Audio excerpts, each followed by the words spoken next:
Do you know if Reese or Fernandez are affiliated with SpaceX or Elon Musk? I don't. I'm told that they are affiliated with SpaceX and Elon Musk, and that he had influence in who will be placed around you as political appointees. Mr. Patel, did you see the President of the United States declassify the documents that were found at Mar-a-Lago? I witnessed the President of the United States issue a declassification order for documents. That did not answer my question. Did you or did you not see the President of the United States declassify the documents that he was holding, the classified documents that were at Mar-a-Lago? And did you? I don't know the answer to that question because I don't know what was fully found because the Justice Department hasn't made that public. You claim publicly that you saw President Trump declassify documents. Is that correct? That's correct, Senator. So you did indeed see President Trump declassify the documents that were found at Mar-a-Lago that he refused to turn over. Is that correct? No, what I said, Senator, was I heard and witnessed the President issue a declassification order for a number of documents. For the documents specifically that were at Mar-a-Lago? When he issued that order, there was documents. I don't know what was found and what was not found at Mar-a-Lago. I wasn't there.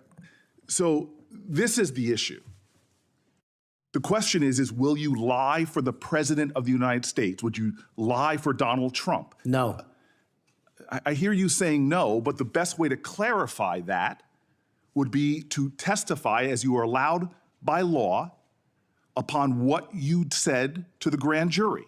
Because that grand jury, as you just said to my colleague, 2 or 3 days of it was about this specific issue. And so as my time ends, Mr. Chairman, it would be utterly irresponsible for this committee to move forward with his nomination unless we know factually, which can be proven by looking at the documents that he's refusing to testify towards. It would be irresponsible for us to move forward if we do not know that the future head of the FBI would break the law and lie for the President of the United States. We can find that out factually if we had access to the testimony or if he would tell us what he said to the grand jury, which by the law of the United States of America, he's allowed to, but he's refusing to do so. He is refusing the transparency that he claims to adhere to. He is refusing to be direct with the United States Senate. He is refusing to be transparent and put it all out there. Did he or did he not lie for the president? That is the question. Thank you, Mr. Chairman. I appreciate that, and thank you for your patience today. We do appreciate it. Just for the record, Mr. Chairman, I put up the clip that showed me requesting the records for Epstein. That is, I put that up on social media just so we could clarify that issue. Mr. Patel, what I'd like to ask you about, you mentioned that Memphis is the homicide capital of the country. That concerns us. And we've recently had an issue where the FBI wanted to consolidate the Memphis and Knoxville offices into a Nashville office. And of course, this causes us some concern. And I would like to get your commitment that you will make certain that we have every resource we need in Memphis to deal with this issue, and that the FBI will be appropriately resourced in the state of Tennessee. You absolutely will, Senator. Thank you so much for that. And then we've had some talk today about DEI, and we've talked about this in this committee, and the emphasis the FBI put on DEI and things like counting Swifty bracelets and things of that nature, and not on investigations. And what we want to make certain is that we have qualified individuals who are going to stick to that core mission. And you have talked about that mission today, and thank you for being able to recite what it is. We appreciate that. And I want you to just talk a little bit about those first few actions that you can take to build back the recruiting and the training in order to accomplish that mission? Absolutely, Senator. Quite simply, I know we have limited time, is that people who sign up to serve the FBI must meet the rigorous high standards, merits, and physical fitness standards, and those will not be changed. So that will be a priority for you. And I think people who want to join the FBI do so with the dedication to serve this country and an adherence to law enforcement. And we will allow those folks that graduate from the academy and enter the FBI to carry a gun and a badge in representation of this country to protect its citizens. And when we allow the good cops to be cops and put handcuffs on the bad guys, I think you will see an exponential increase in enrollment and how we keep people at the FBI. And that is a day one item for you. Yes, ma'am. Thank you. Thank you, Mr. Chair. Mr. Patel, do you believe that background checks for firearm purchases are constitutional? I don't know the in-depths of it, but I think that's what the Supreme Court has said, Senator. So the word would be YES, yes. Can you say yes? Are background checks constitutional? I can say whatever the Constitution and the Supreme Court ruled is the rule of the land. And what is the law of the land at the moment? I'm not an expert on state-by-state background checks. You're going to be universal background checks. Well, that's different. I think actually your answer is pretty telling. Let me ask you another question. Do you believe that civilian ownership of machine guns are protected by the Second Amendment? Universal background checks are different. That's not what I you asked you say. a separate question. Do you believe civilian ownership of machine guns is protected by the Second Amendment? Whatever the courts rule in regards to the Second Amendment is what is protected by the Second Amendment. Yet another telling response, colleagues, on another important issue. We've all talked, both sides of the aisle, about our concern about gun violence in America. I raise these questions because of an association I can observe between Mr. Patel and Gun Owners of America, a group staunchly opposed to firearm regulation, a group that Mr. Patel addressed in August, and a group that in December issued a press release applauding his nomination to be FBI director. Gun Owners of America has taken extreme positions, including the position that all background checks are unconstitutional and that civilian ownership of machine guns is protected under the Second Amendment. Mr. Patel, let me remind you that as FBI director, you would oversee critical responsibilities related to firearm regulation, including administering the National Instant Criminal Background Check System. Yes, it's constitutional. It's in place for a reason. You would also regulate the distribution of machine guns to prevent them from falling into the wrong hands. Policies and programs in place for a reason. And given your hesitancy, given your answers, I'm concerned about your ability to do the job when it's not in alignment with groups like Gun Owners of America. Colleagues, we've been hearing a lot of partial responses and lack of recollections throughout the day, and I can't help but identify the pattern of Mr. Patel calling FBI leadership corrupt, labeling agents as gangsters, accusing them of being part of a criminal deep state conspiracy. We've heard of his experience with the J6 prison choir, a group of individuals convicted for their roles in the January 6th insurrection. We've heard his false claims that the U.S. had secured airspace permissions during a high-stakes SEAL team hostage rescue mission in Nigeria. I can go on and on. These positions are inconsistent with the role of FBI director, a position that demands independence, professionalism, and unwavering commitment to the rule of law. Mr. Patel, your loyalty to President Trump and the MAGA movement may score you points in some quarters, but they are certainly not the qualities necessary to serve as director of the FBI. And Mr. Chair, just in closing, I understand while I was out of the room earlier that Senator Tillis raised my name and attributed to a quote, bent the knee as part of my questioning earlier to me. And so for the record and for my colleague from North Carolina, I want to clarify that the bent the knee quote were not my words. I was quoting Mr. Patel as he appeared on the Sean Ryan show on September 2nd of 2024. And I'm happy to share a link, Senator Tillis, to clarify. Thank you, Mr. Chair. Thank you very much. I don't want to belabor this, but it certainly would be of benefit to us if that grand jury testimony could be released. But my understanding is the Senator Whitehouse testimony point that you don't need you as a witness could reveal what you said. And I'm just suggesting you might give that some further thought. The second thing is that you have everybody who runs an agency has enormous responsibility for the people who work there. I happen to have an incredibly high opinion of the FBI. The first time I came to Washington as a boy, I remember the thrill I had going to the FBI headquarters. I thought it was a big deal that my senator then got me special tickets to go, and I've always admired them. There's a lot of apprehension there, and it's not just on this question of weaponization. There's a lot of disruption in a new administration. And if you've seen, the president announced an impoundment in effect. It's been rescinded by the courts. But we've received calls from folks in various agencies who we've worked with or seen over the years, and there's just an immense amount of insecurity. Do I have my job? Don't I have my job? And frankly, I think this is my point to the president.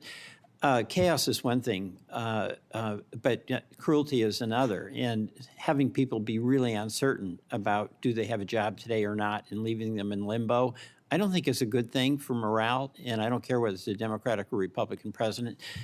I'm just looking to you to assure me that the tradition that we've had anchored in the FBI since 1972, when it was politicized, I mean, J. Edgar Hoover went after Martin Luther King in a disgusting and despicable way. He went after some John Birch Society folks for their political beliefs in a disgusting and horrible way. And we have no political appointees over there. So it's going to be up to you to, I think, strengthen that tradition. And we heard about the political appointees who are over there now, or I guess they're not officially appointees, but they've been sent by the administration. You didn't know about it. But one of them is from SpaceX. And, you know, Elon Musk, he's a rich guy, but he has no authority other than what's delegated by the president, but he has no official authority. And why is it, you can't answer this, but do you want somebody like Elon Musk peering over your shoulder, telling you what to do about personnel? No, the FBI must be independent. Go kick him out. I mean, I'm with you on that. He has no basis. He has no reason to be there. There's some former FBI people. You'll pick the people that you want to listen to.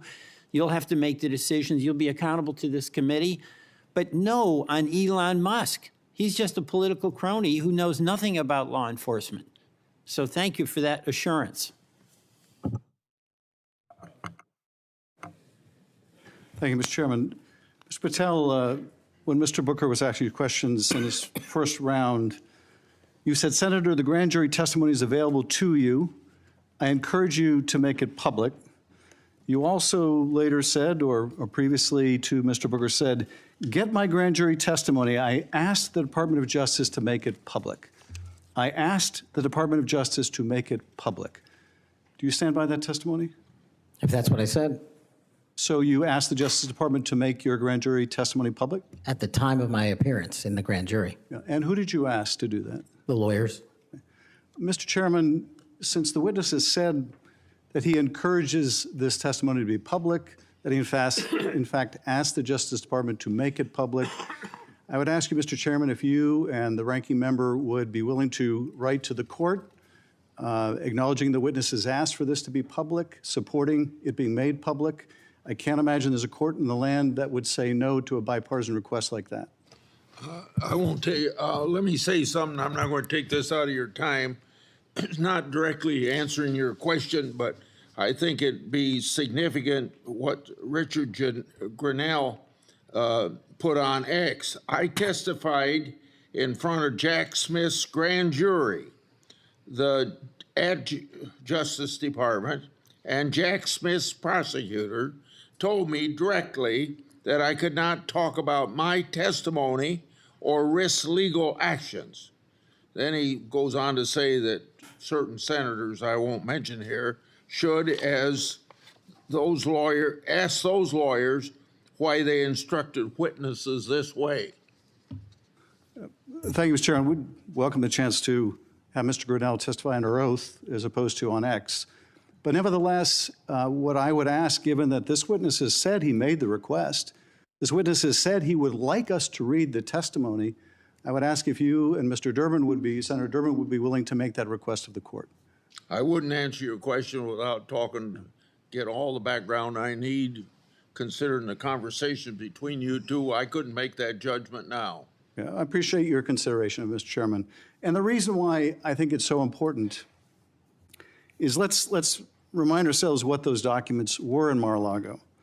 According to the indictment, the classified documents Trump stored in his boxes included information regarding defense and weapons capabilities of both the United States and foreign countries, United States nuclear programs, potential vulnerabilities of the United States and its allies to military attack, and plans for possible retaliation in response to a foreign attack.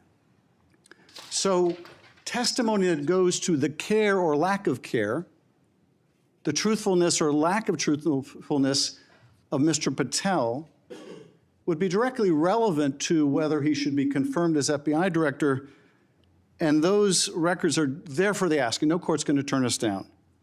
Mr. Patel may be, I don't know, but he may be the first nominee for FBI director in history who felt it necessary to plead the Fifth, to say that he wouldn't testify to a grand jury because it might incriminate him. Maybe the first nominee for FBI director ever to feel the necessity of pleading the Fifth.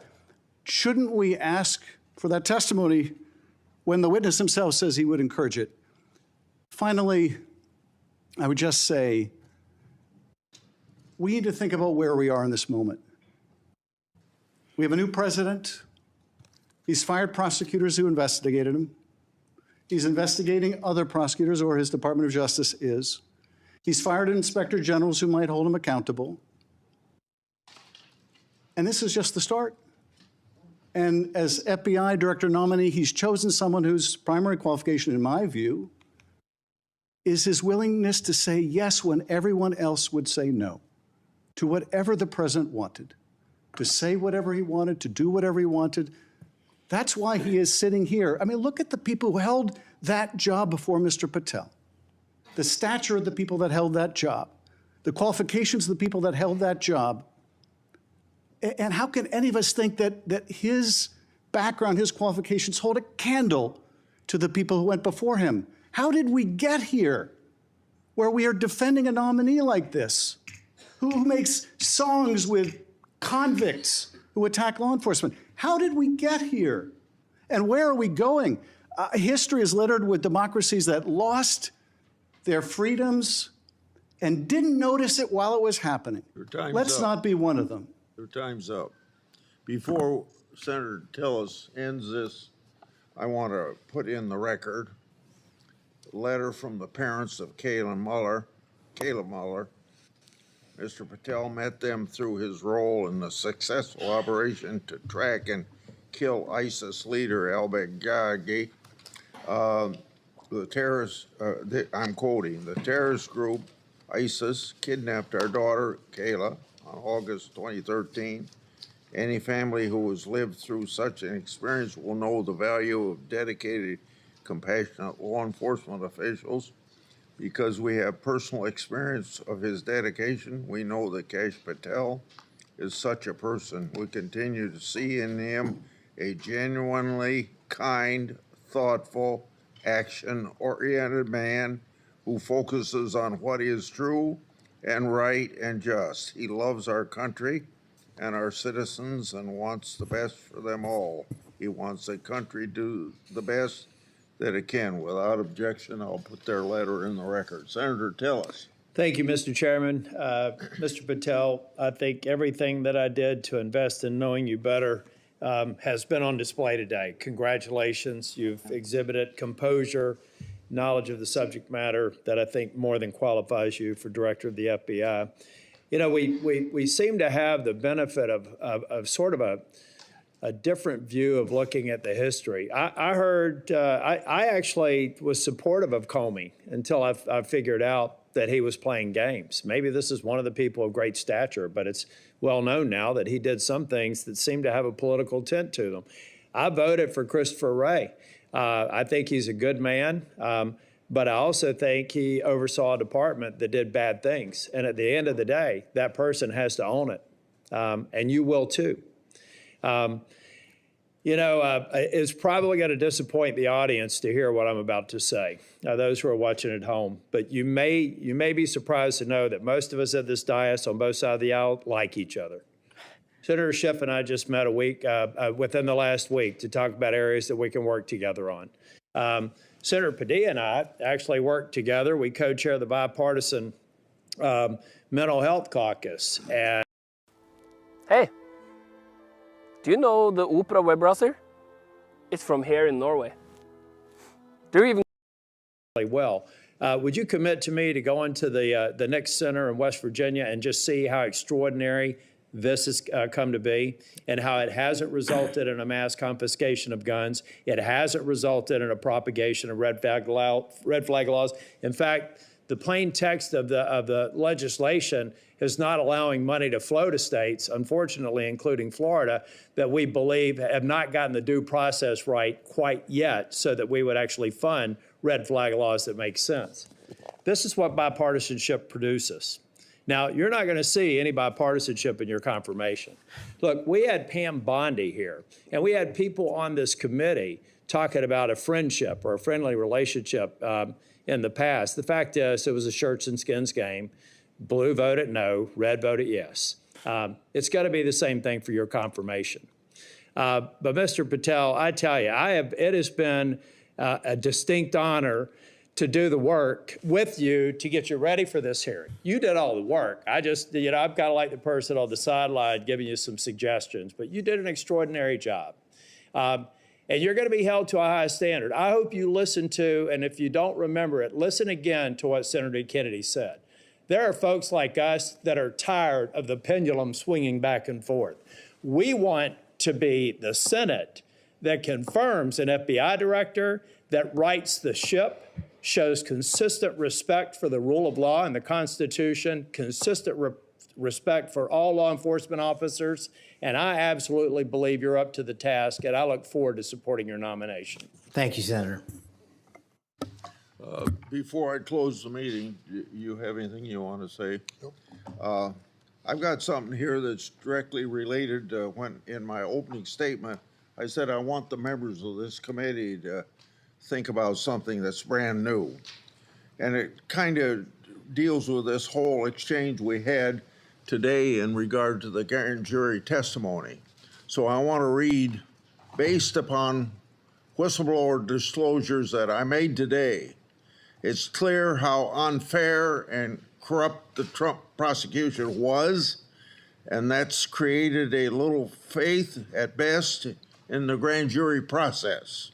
We shouldn't allow part of that corrupt process to be used by this committee against the nominee. An example, one document I made public today, DOJ officials literally concurred with Thibault to open the elector case against Trump, and that included a grand jury investigation. Jack Smith's lawfare efforts and its corrupt process should be what this committee investigates. Mr. Patel, thank you for your testimony today. Your family and friends who are here, I think you got to be very proud of him under these tough conditions because he got tough questions. I think you did very well, and your reputation leading up to and during this hearing, I think proves that you're a person that can stand a lot of heat, including a president that's telling you how to do your job. If confirmed, you'll be in charge of one of the world's best law enforcement agencies at the time when it desperately needs strong changes. Everyone's information for everyone's information, written questions can be submitted for the record until 5 p.m. tomorrow. Mr. Patel, when you receive them, it's very important you get back to us just as fast as you can so we can set up the meetings that we have to go through to get you to the floor of the Senate. So return them to the committee as soon as possible. Mr. Patel, you are excused and the hearing is adjourned. Thank you, Mr. Chairman.